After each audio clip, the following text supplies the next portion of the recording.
శ్రీమాత్రే నమః. మా ప్రేక్షక మిత్రులందరికీ కూడాను శుభాకాంక్షలు.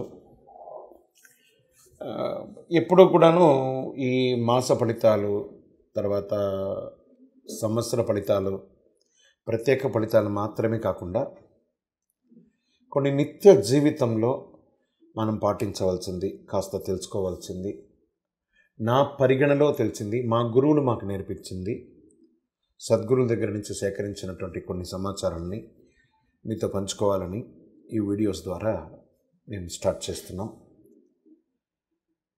ప్రతి వీడియో కూడా ఒక 2 నిమిషాలు 3 నిమిషాలతో కూడినటువంటి ఒక వీడియోగా ఉంటుంది. ఇది నిజంగా మీ నిత్య జీవితంలో ఇది చాలా అద్భుతాన్ని కల్పిస్తుంది. మీకు నేర్చుకోవడానికి, తెలుసుకోవచ్చు, చాలా విషయ జ్ఞానం కూడా పొందే అవకాశాలు చాలా ఉన్నాయి. మా ఛానల్ మిత్రులందరూ చూస్తున్నారు. మళ్ళీ రిక్వెస్ట్, సబ్స్క్రైబ్ చేయండి, షేర్ చేయండి. మీ మిత్రులందరికీ ఇప్పుడు ఈరోజు వాట్సాప్లో, ఫేస్బుక్లో, ఇన్స్టాలో చాలా ఈజీగా షేరింగ్ ఉంది కదా. మీకు ఇది నిజంగా నచ్చింది అనుకోండి, జస్ట్ అలా క్లిక్ చేసి షేర్ చేసేసేయండి. ఆ పక్కన ఉన్న గంట గుర్తుని క్లిక్ చేసేస్తే మా సబ్జెక్ట్ అంతా కూడా మీకు వస్తూ ఉంటుంది. ఇప్పుడు శంఖం, ఇది శంఖం గురించి చాలామందికి తెలుసండి. ఆ శంఖం ఏంటి, అందరూ పూజలో వాడుతుంటారు. దాని ఫలితం ఏంటి, ఎందుకు ఆ శంఖానికి ఉన్నటువంటి విలువ ఏంటి, అసలు భారతీయ సంస్కృతిలో శంఖానికి ఒక ప్రత్యేక స్థానం ఉంది. అఖండ దైవిక వస్తువుగా శంఖాన్ని చెప్తారు. అది కూడా ఒకటి. శంఖం అనేది 2 సాంస్కృతిక పదాల కలయిక. అలానా అంటే ఏమంటారు? సమ్ అంటే మంచి, ఖమ్ అనగా జలం. మంచిది జలంలో దొరికింది. క్షీరసాగర మదన సమయంలో దేవతలకు వచ్చిన సంపదలో శంఖం కూడా ఒకటి అని చెప్పి పురాణాలు చెప్తున్నాయి. లక్ష్మీదేవికి శంఖం సహోదరుడుగా విష్ణు పురాణం చెప్తుంది. పురాణాల్లో ప్రకారం క్షీరసాగర మదన సమయంలో సముద్రం నుంచి వచ్చిన 14 రత్నాలలో శంఖం కూడా ఒకటి. ఆధ్యాత్మికంగా శంఖం చారిత్రాత్మకంగా కూడా ప్రసిద్ధి చెంది ఉంది. దక్షిణావర్త శంఖం ఎంతో శ్రేష్టం. మీరు కావాలంటే గమనించి చూడండి. దక్షిణావర్త శంఖాన్ని మనం చెవిలో పెట్టుకుంటే ఒక ఓంకార శబ్దం వినిపిస్తుంది. ఓం అనే ఒక ఓంకార శబ్దం కూడా దాంట్లో వినిపిస్తుంది. అదే గొప్ప, ఆ శంఖంలో ఉన్నటువంటి గొప్ప. శ్రీకృష్ణుడు మహాభారత యుద్ధ సమయంలో పాంచజన్యం అనే శంఖాన్ని పూరించారు.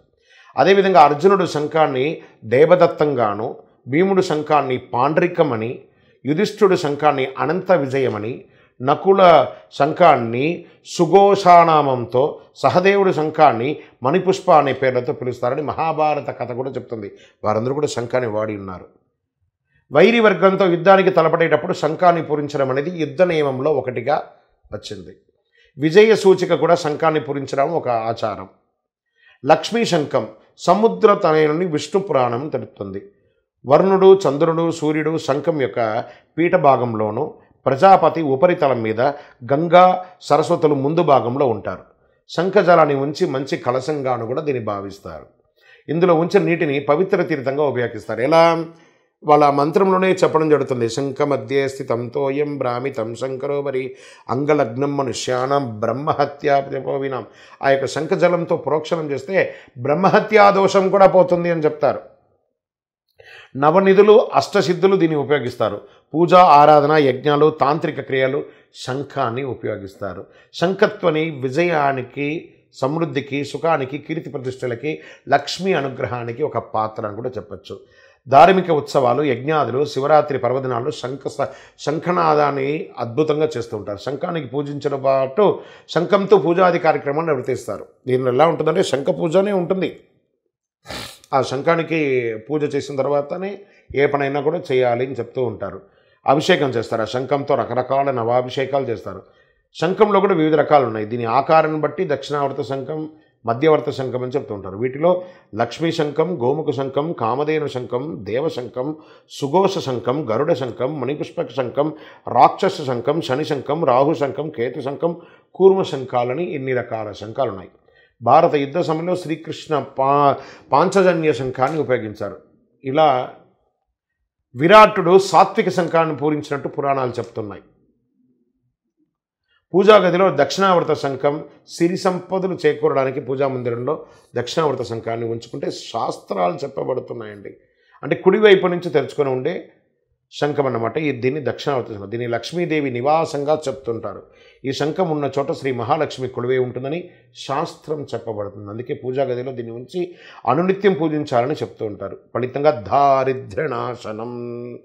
అదేవిధంగా శంఖంలో పోసిన తీర్థాన్ని స్వీకరించడం వల్ల వ్యాధులు బాధలు అవన్నీ కూడా తొలగిపోతాయి.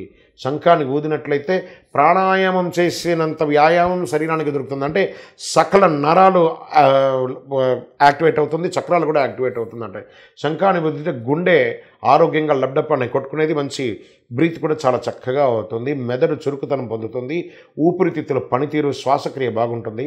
శంఖం బోధనం వల్ల గృహ ఆవరణలో దుష్ట శక్తులు దూరంగా పారిపోతాయి. దీన్ని పూరించేటప్పుడు వెలువడే కంపనాలతో ఎలా ఉంటుందంటే వాతావరణంలో ఉండే రోగకారకులైనటువంటి క్రిములంతా కూడా నశిస్తాయి.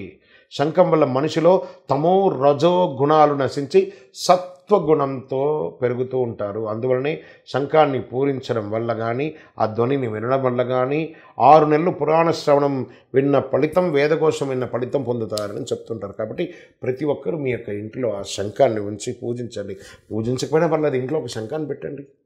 లక్ష్మీదేవి అంటానంటే లక్ష్మీదేవికి అన్నగారు కదా ఈ శంఖం, అలా పెట్టేసుకోండి. విజయవస్తు.